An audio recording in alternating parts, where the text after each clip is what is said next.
왔네. 거룩한 보좌 앞에서 따뜻함을 느끼네. 우리 마음 경배하며 찬양의 제사 드리네. 찬양의 제사 드리며 성소로 들어갑니다.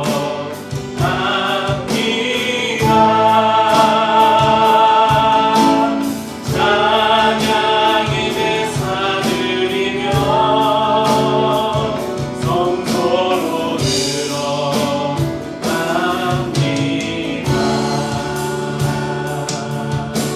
주의 말씀 주시고 우리 감사드리네. 주의 말씀 주시고 우리 감사드리네. 주의 날개 그늘이 우리 피난처 되네. 주의 길을 따르며 우리 주께 순종해. 모든 상황 속에서도 찬양의 제사 드리네. 우리 입술과 우리 마음의 찬양의 제사로 주님 앞에 예배하십시다. 성소로 들어갑니다.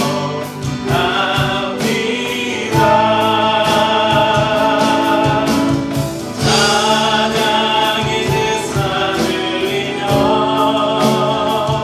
성소로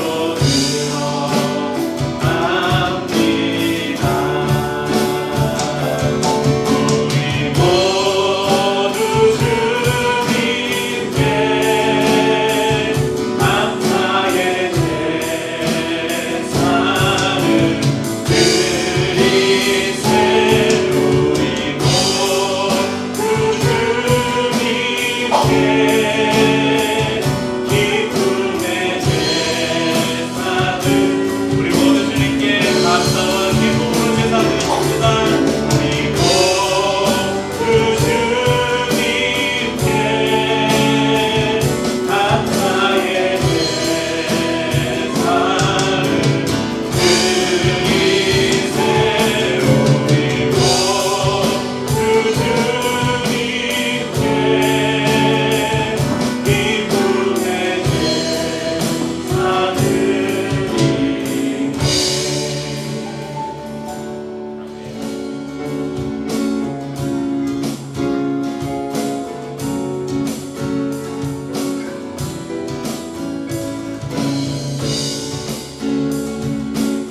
우리의 마음 다해서 주님의 이름을 높이십시다.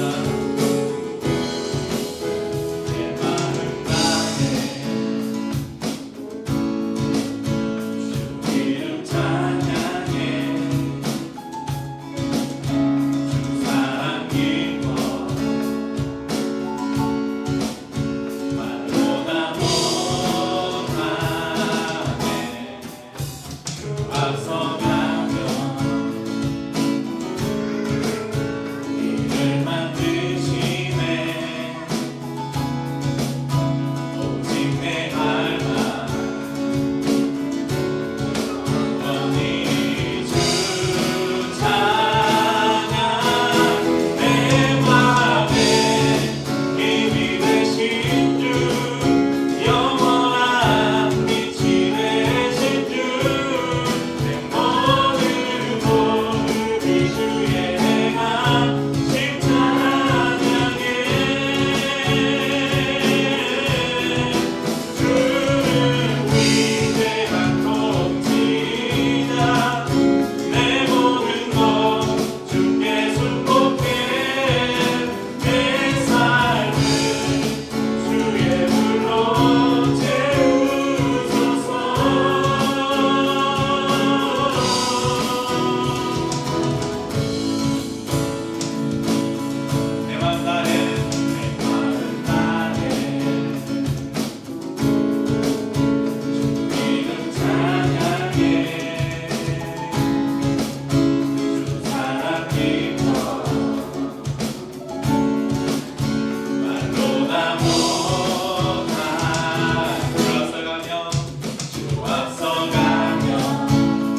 새롭게 하시고 우리 안에 있는 모든 죄와 허물들을 정결하게 하시고 우리를 조금 더 하나님의 사람으로 만들어 가실 것을 기대하고 믿습니다.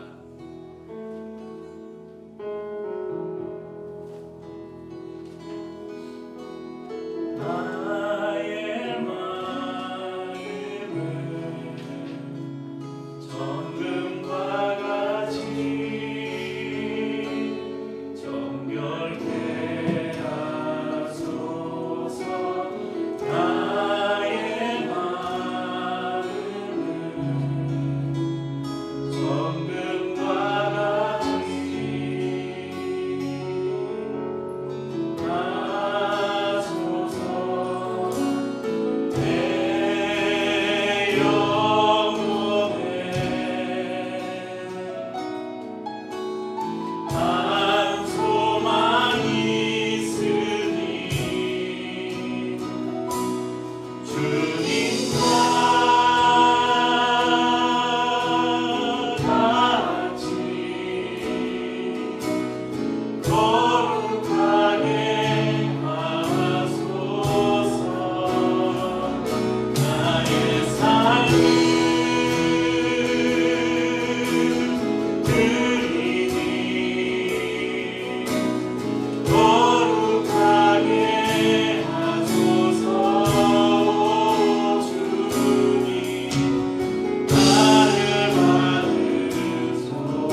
하나님을 인정하지 않는 이 세상은 어떤 일을 우리가 행할 때 거짓을 말하고 모략과 속임수를 써서 어떻게 해서든지 그 일을 성공만 시키면 그 과정이 어찌 됐든 그들은 너는 성공한 사람이다 그렇게 나는 복받은 사람이다 이렇게 말하는 시대입니다.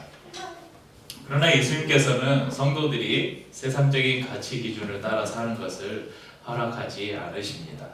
오히려 주님께서는 팔복을 통해서 세상의 가치에 정면으로 배치되는 그런 말씀을 주시면서 너희가 세상의 가치관을 따라 살지 말고 그것에 맞서 싸우라 우리에게 말씀하시면서 우리를 도전하십니다.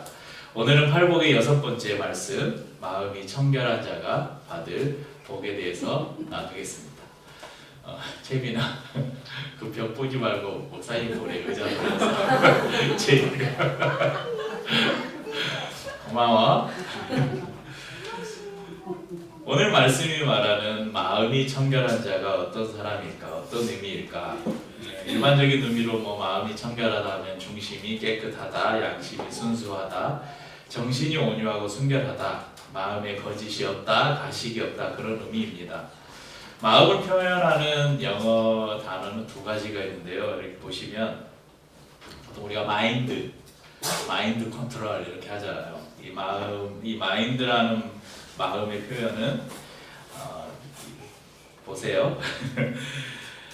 정신, 사고방식, 생각, 또 지성 이런 것을 의미합니다. 또 반면에 하나의 의미가 또 있죠. heart, 또 심장이라고도 하는 특정한 육체의 부위를 말하기도 하지만 특별히 감정, 어떤 사랑, 감정적인 것을 표현하는 마음으로 표현할 때 우리가 heart라는 단어를 씁니다.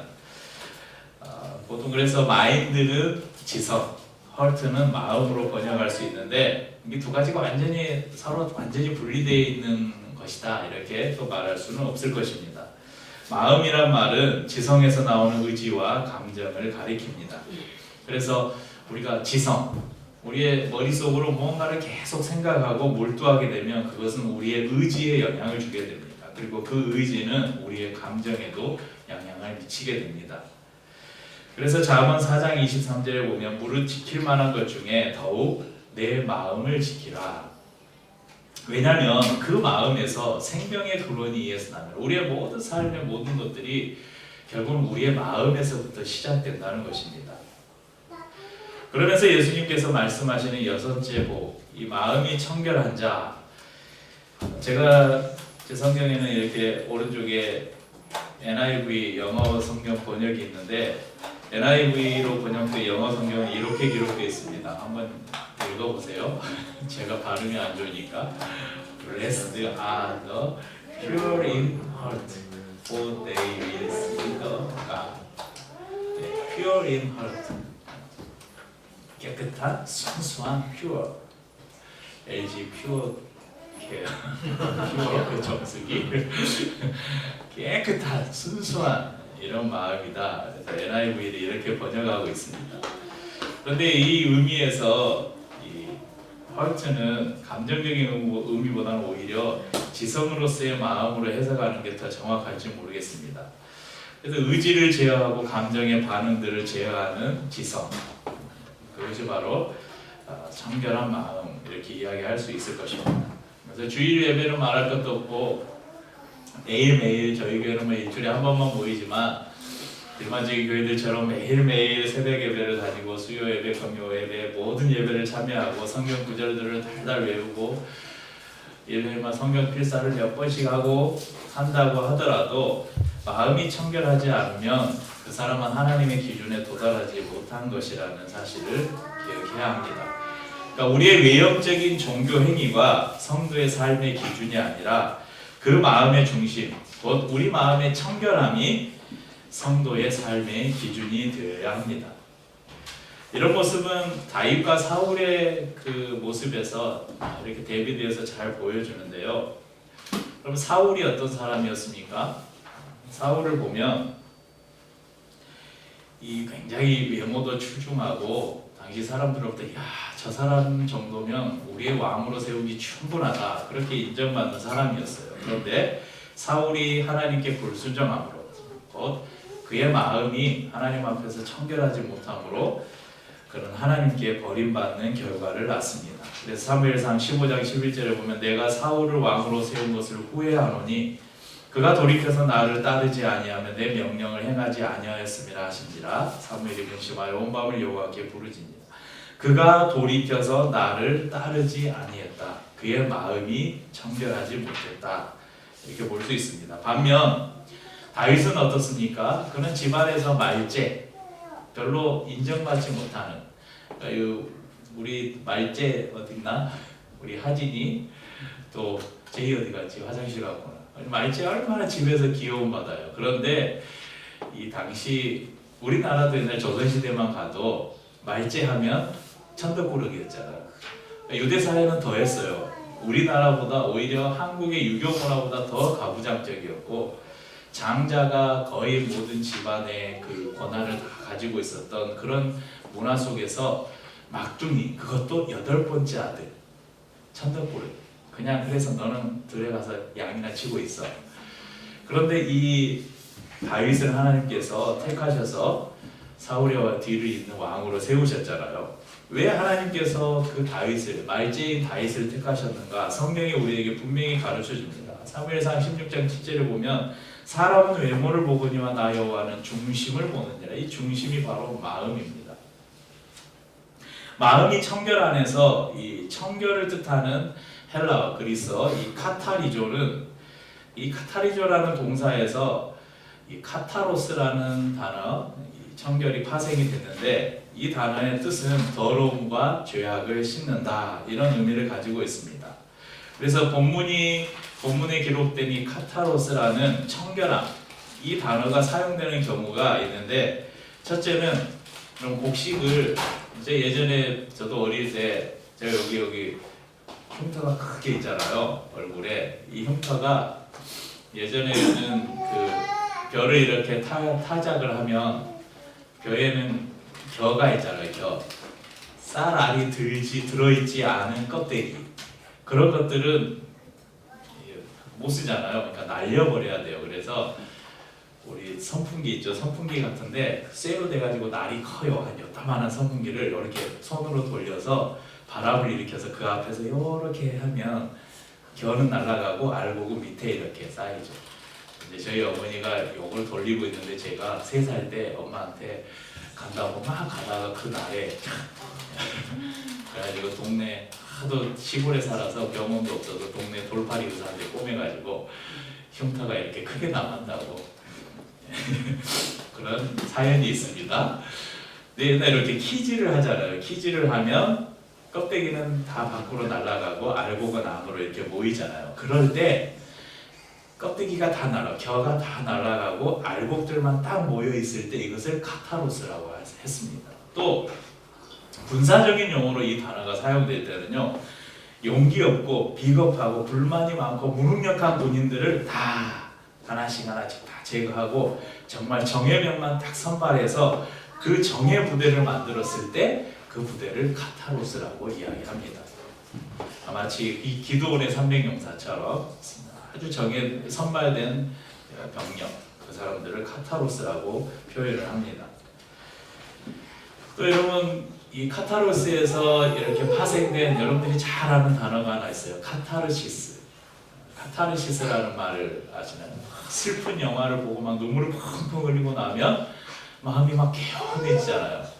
그것을 정화라고 하는데, 그러니까 우리 안에 마음속에 있었던 불안이나 우울이나 긴장, 이런 막 감정들이 어떤 영화든 연극이든 드라마든 아니면 한바탕 웃음을 통해서든 그런 것들, 감정들을 다 쏟아내고 나면 우리의 마음이 깨끗하게 정화되는 정화작용, 이것을 카타르시스라고 말합니다.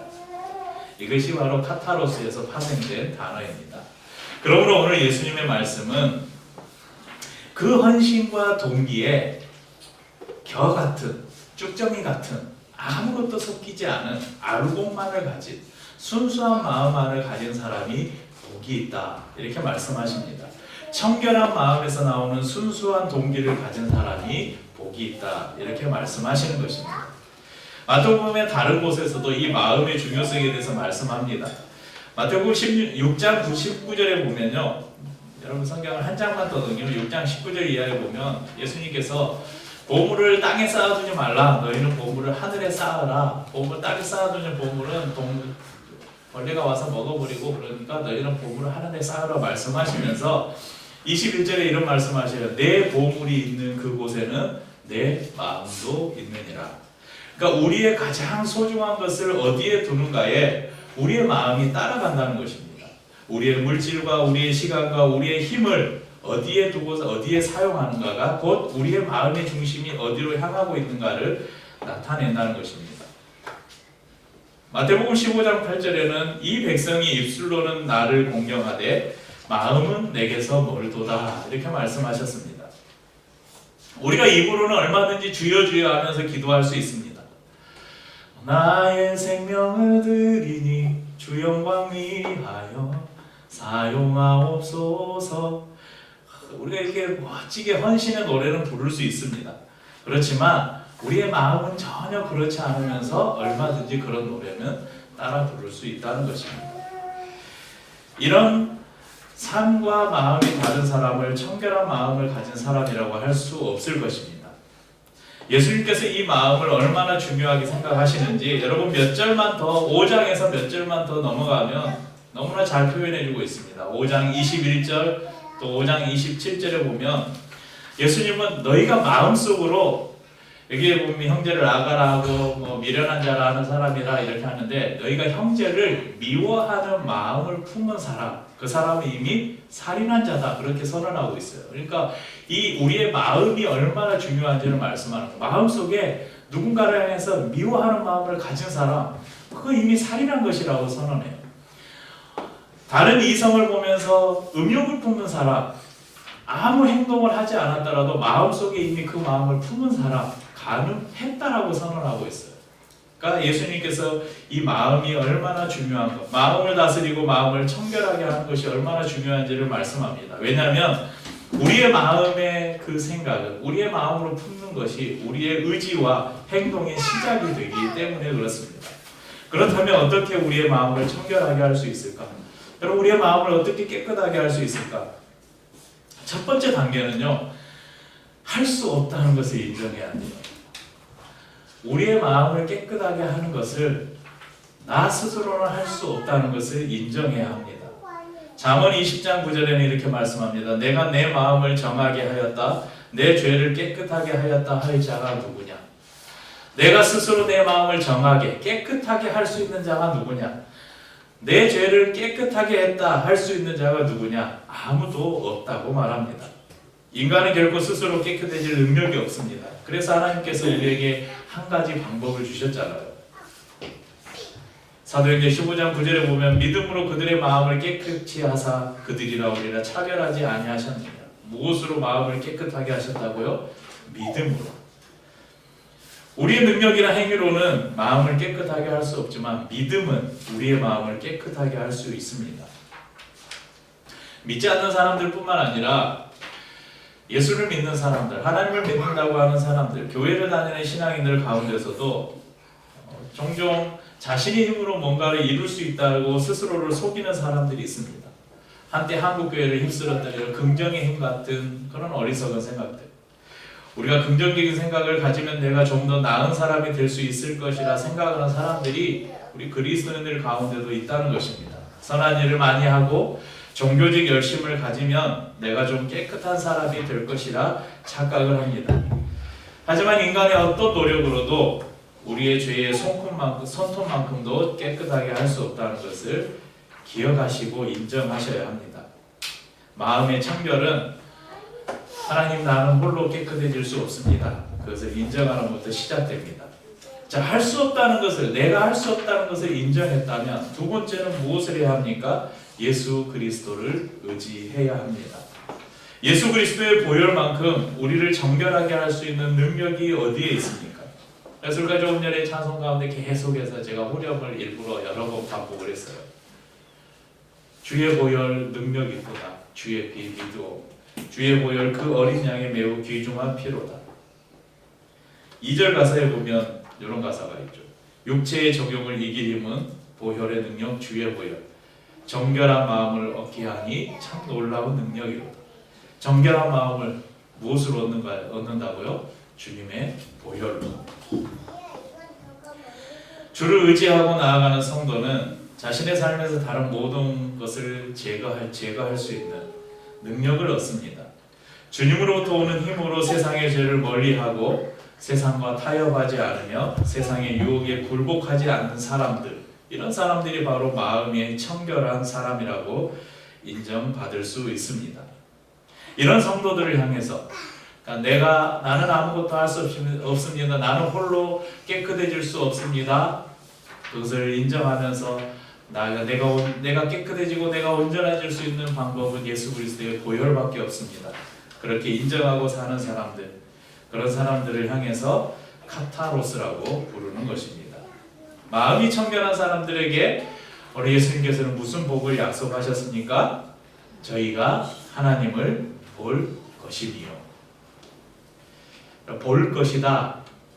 이제 헬라어는 시제들을 잘 살펴봐야 되는데요. 미래 진행형입니다. 그러니까 계속해서 하나님을 보게 될 것이다. 계속해서 하나님을 보면서 살 것이다. 이런 말씀입니다. 이것은 신자가 점진적으로 믿음이 자라는 것과 연관성이 있습니다.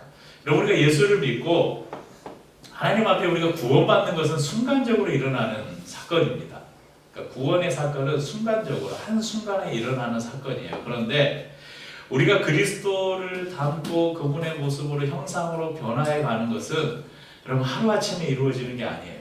만약에 우리가 예수님을 믿고 그분을 따르고 내가 주는 그리스도시요 살아계신 하나님의 아들이십니다 딱 믿고 구원받는 순간 우리의 삶이 완전히 180도 바뀌어서 완전히 거룩해졌다면 이 자리에 있는 저나 우리 성도님들이나 죄인들이 한 사람도 없어야죠. 우리가 왜 예배 시간마다 예배 서두에 고백의 기도를 드리겠습니다. 한 주가 여러분의 삶을 돌아보고 여러분의 죄를 생각하고 고백의 기도를 드리겠습니다. 그럴 필요 없잖아요. 우리는 깨끗하고 완전한데. 근데 우리는 그런 존재가 아니라는 것입니다. 우리가 구원받았지만 그 이후에도 여전히 우리는 죄악 가운데 살아갑니다. 우리는 그렇게밖에 살 수 없는 존재이기 때문에 매주 예배 가운데 나오면서 하나님 앞에 우리는 죄인입니다. 그리스도의 보혈로 저희를 다시 한번 정결하게 씻어주십시오.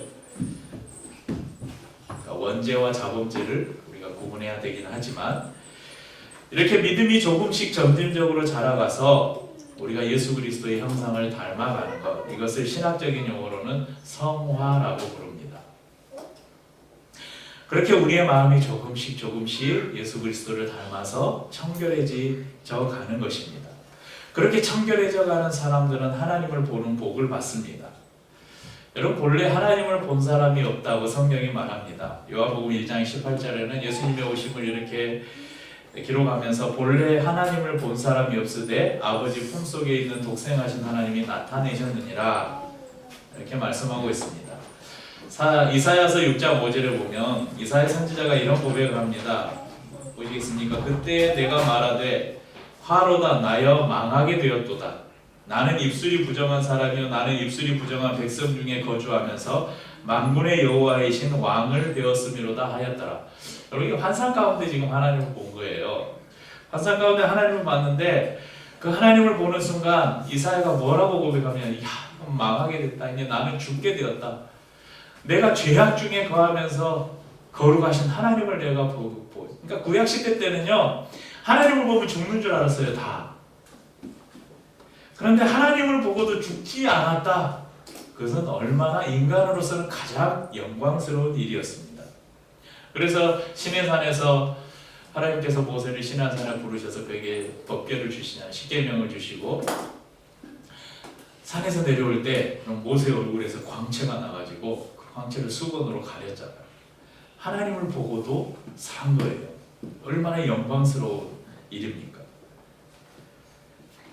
그런데 그 하나님을 볼 수 없는 우리 인간들에게 하나님께서 당신을 보여주신 사건이 있었습니다. 그것이 바로 예수 그리스도의 성육신 사건입니다. 요한복음 14장 8절에서 9절에 보면 제가 읽어드리겠습니다. 빌립이 이르되 주여 아버지를 우리에게 보여주옵소서 그리하면 족하겠나이다. 예수께서 이르시되 빌립아 내가 이렇게 오래 너희와 함께 있으되 내가 나를 알지 못하느냐 나를 본 자는 아버지를 보았거늘 어찌하여 아버지를 보이라 하느냐. 아버지는 지금 성부 하나님을 말하는 거예요. 성부 하나님을 보여달래요. 이 겁도 없이. 죽을 텐데 예수님께서 말씀을 야 내가 너희와 함께한 시간이 얼마냐 왜 나를 보고도 하나님을 보여달라고 하냐 내가 바로 아버지의 형상이다 나를 본 것은 바로 아버지를 본 것이다 하나님을 본 것이다 이렇게 말씀합니다. 말씀이 육신이 되어서 이 땅에 오셨습니다. 우리는 말씀을 통해서 그분을 나의 구주로 믿고 우리의 영으로 그분을 봅니다. 따라서 하나님의 말씀을 본 사람, 하나님의 말씀을 믿는 사람, 예수 그리스도를 믿는 사람은 이미 우리의 영으로 우리의 영의 눈으로 예수 그리스도를 본 사람들입니다. 예수 그리스도를 믿는다는 것은 그분을 영적으로 봤다는, 만났다는 이야기입니다. 그러니까 예수 그리스도를 보고 그분을 믿는 사람들은 하나님을 보고 하나님을 믿는 사람이 됩니다. 우리가 우스갯소리로 이런 말 하잖아요. 자주 이런 말 하죠. 야 이거는 착한 사람한테만 보이는 거야. 우리가 다른 사람 아이들 놀리거나 할 때 없는 것을 이제 있다고 막 거짓말하면서 야 이거는 착한 사람한테만 보이는 거야. 제가 인터넷 검색해 보니까 그런 시도 있더라고요. 착한 사람에게만 보이는 시. 우리가 그런 말 하는데 오늘 예수님께서 말씀하시는 말씀이 그 말씀이에요. 야 하나님은 착한 사람한테만 보여. 마음이 청결한 사람이 하나님을 볼 것이다. 이렇게 말씀하고 있습니다. 마음이 청결한 사람은 그 마음을 허탄한 데 두지 않고 하나님의 말씀 안에 그 마음을 두는 사람입니다. 깨끗한 마음의 눈, 영적인 눈으로 말씀을 보고 그 말씀을 믿고 그 말씀의 성취를 바라보게 됩니다. 그래서 그들의 눈에는 지금도 살아서 역사하고 계시는 하나님이 우리의 눈에는 보이지 않지만 우리의 삶의 순간순간 모든 상황마다 개입하셔서 함께 하시는 하나님을 영의 눈으로 볼 수 있게 됩니다. 그리고 그 믿음이 우리를 구원에 이르게 하고 궁극적으로 우리가 마지막 날 실존하시는 하나님을 우리의 눈으로도 보게 될 것입니다. 그럼 오늘은 종교개혁 주일입니다. 저희가 교회력으로는 종교개혁 주일이 교회력으로는 따로 없고 이제 1517년 10월 31일에 종교개혁의 시작이 누구로부터 시작됐습니까? 마틴 루터. 당시 이 천주교의 사제였던 마틴 루터가 95개조 반박문을 가지고 여기 보면 비텐베르그 교회 문 왼쪽에 비텐베르그 교회 문 앞에 오른쪽에 보이는 95개조의 지금 로마 교회가 무엇이 잘못되었는가 그 로마 교회의 부패와 교리의 부당함을 이렇게 반박하는 95개의 반박문을 저곳에 붙이고 당당하게 그 종교회의로 걸어갔던 그 일을 시작으로 해서 종교개혁이 시작됩니다.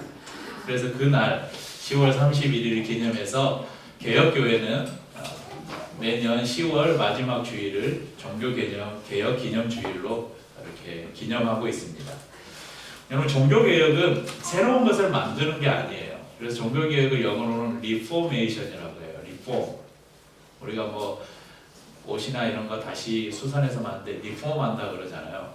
아주 없는 새로운 것을 만드는 것도 아니고 그것을 완전히 바꿔서 다른 것을 만드는 것도 아니에요. 그래서 리폼은 어쩌면 원래의 모습으로 돌아가는 원래의 형상으로 돌아가는 것이라고 말할 수 있습니다. 그러니까 초대교회와 같은 원형의 모습으로 다시 돌아가자. 우리가 다시 복음으로 돌아가자. 다시 말씀으로 돌아가자. 그런 운동이 바로 이 개혁운동이었습니다. 개혁은 어디서부터 시작되느냐? 개혁은 바로 나에게로부터 시작되어야 한다는 것을 기억하셨으면 좋겠습니다. 오늘 여러분들 뭐 요즘에 전혀 저는 그런 것을 검색한 적도 없는데 막 인스타나 이런 데 보니까 막 뜨더라고요. 10월 1027 연합예배. 혹시 유튜브나 인터넷에 이렇게 광고들이 한 번씩 뜨는 걸 보셨는지 모르겠습니다. 포스터인데 오늘 광화문에서 200만 명이 모여서 큰 기도회를 한대요.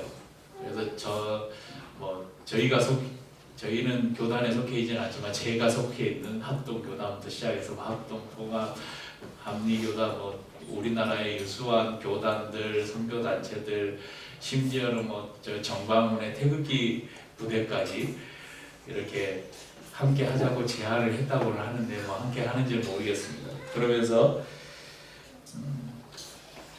이 사람들이 이곳에 모여서 주장하는 게 뭐냐면 차별금지법을 비롯한 악법들을 철폐하자, 동성애를 반대한다, 온전한 가정을 세우자, 뭐 이런 기치를 내걸고 오늘 집회를 한다고 합니다.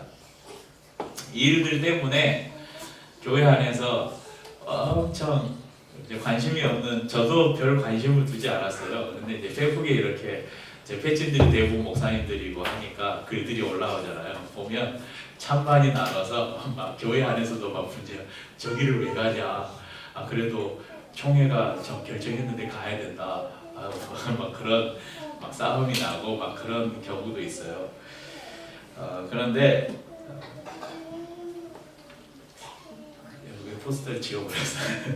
여기 보면 되게 작은 글씨로 저기 위에 성경 구절이 하나 있잖아요. 한번 읽어보실래요? 오라 우리가 길갈로 가서 나라를 새롭게 하자. 사무엘상 11장 14절에 있는 말씀인데, 저희가 지난번 성경 볼 때 오늘 이제 다윗 왕조에 대한 성경 공부를 할 건데, 지난번에 그 사사 시대를 지나서 왕정 시대가 시작되는 우리가 성경 공부를 했어요. 그 왕정 시대의 첫 번째 왕이 누구였습니까? 사울 왕이었죠. 근데 이 오라 우리가 길갈로 가서 나라를 새롭게 하자, 이 구절은 굉장히 슬픈 구절이에요. 이 다음에 나오는 15절에 보면 이런 말씀이 있어요. 모든 백성이 길갈로 가서 거기서 여호와 앞에서 사울을 왕으로 삼고 길갈에서 여호와 앞에 화목제를 드리고 사울과 이스라엘 모든 사람이 거기서 크게 기뻐하니라.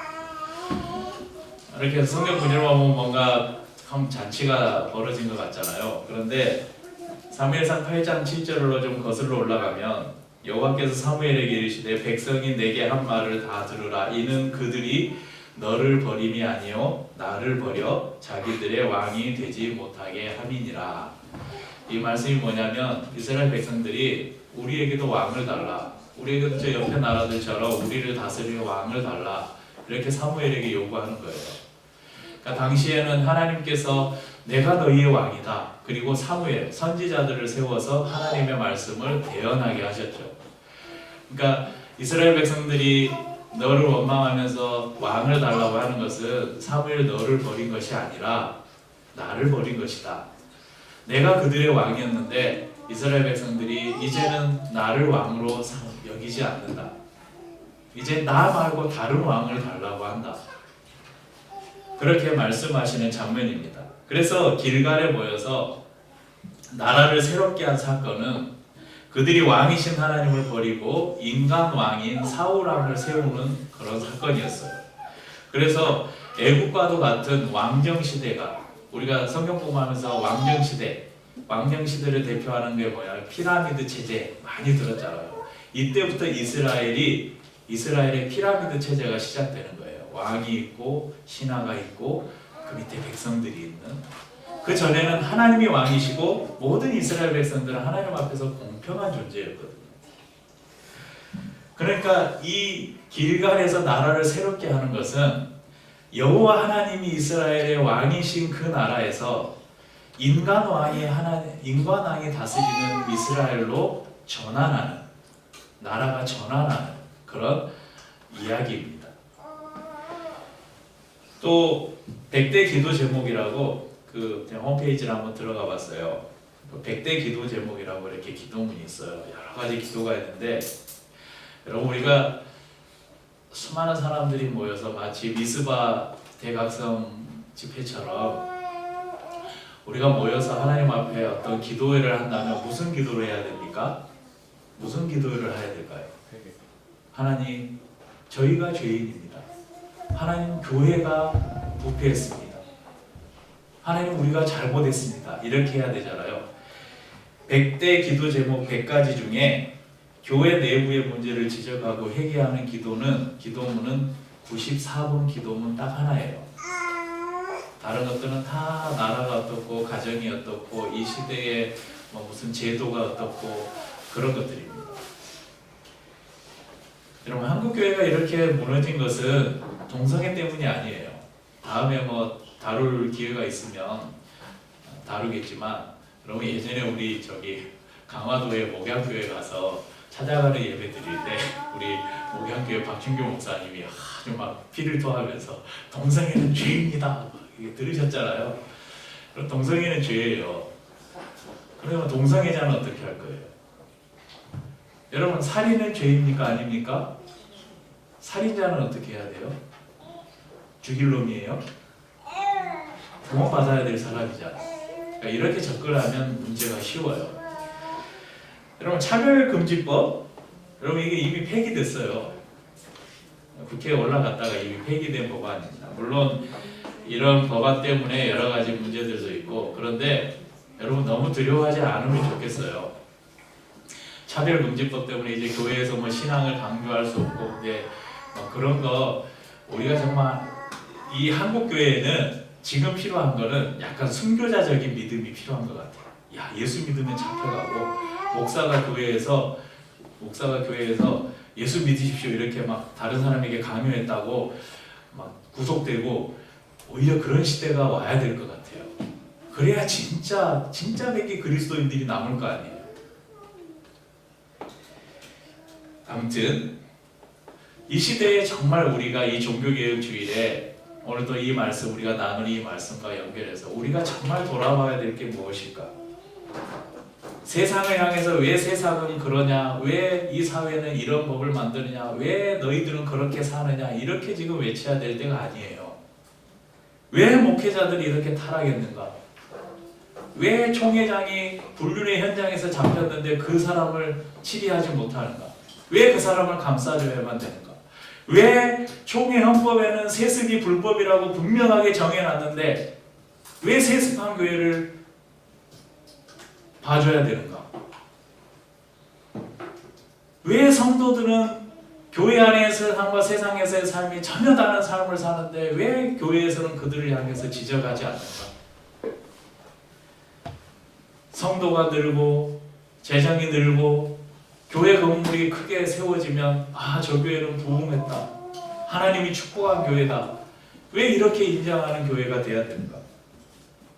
교회 안에서 일어나는 수많은 재정 비리, 불법과 편법, 이번 지금 12.7 저 연합 예배를 주도하는 교회가 사랑의 교회인데, 그럼 사랑의 교회는 지금 그 본당이 지하에가 있어요. 근데 본당이 도로 있잖아요. 서초의 그 도로, 이게 국가 땅이잖아요. 국가의 땅인 도로 밑에를 뚫어서 그것을 점유하면 이게 국가의 땅을 점유한 거예요. 그래서 여기 건축 허가가 안 나야 돼요.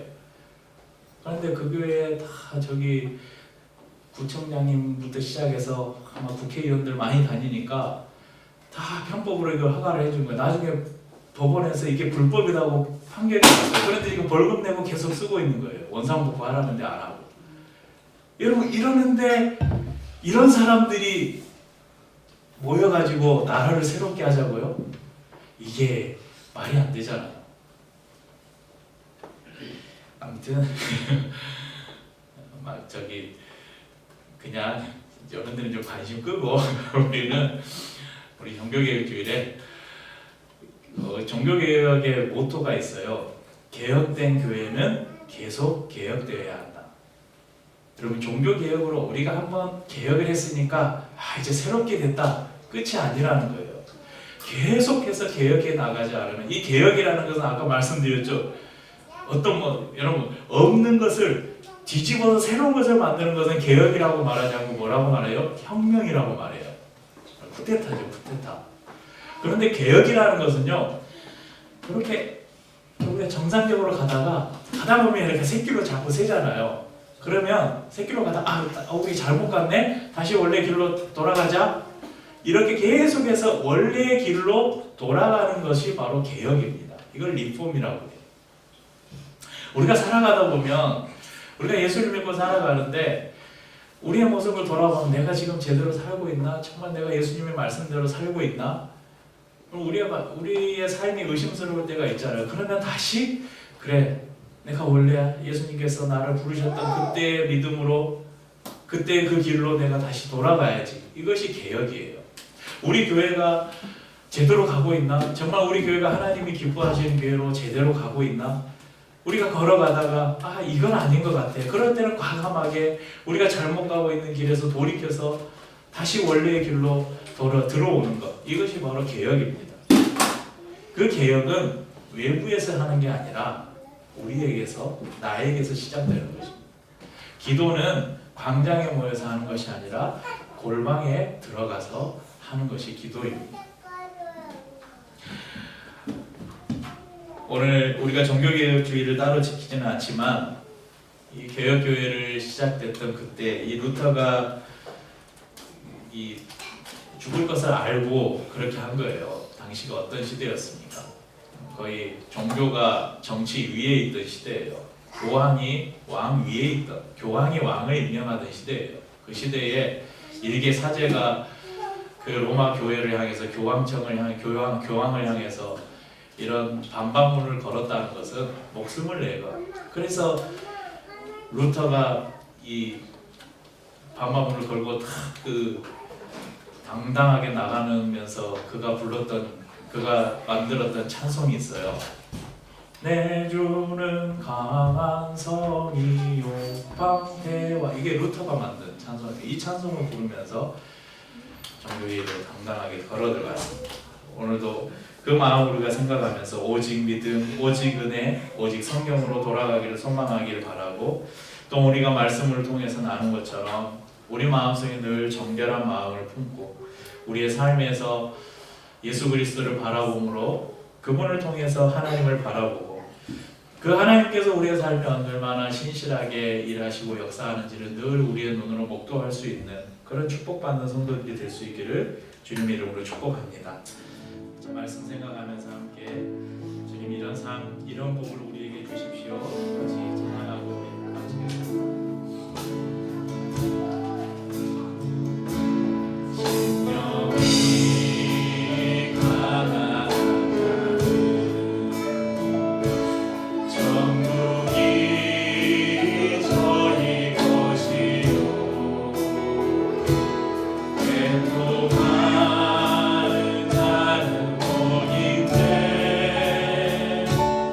위로를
손을 내밀고 서로 축복을 나누겠습니다.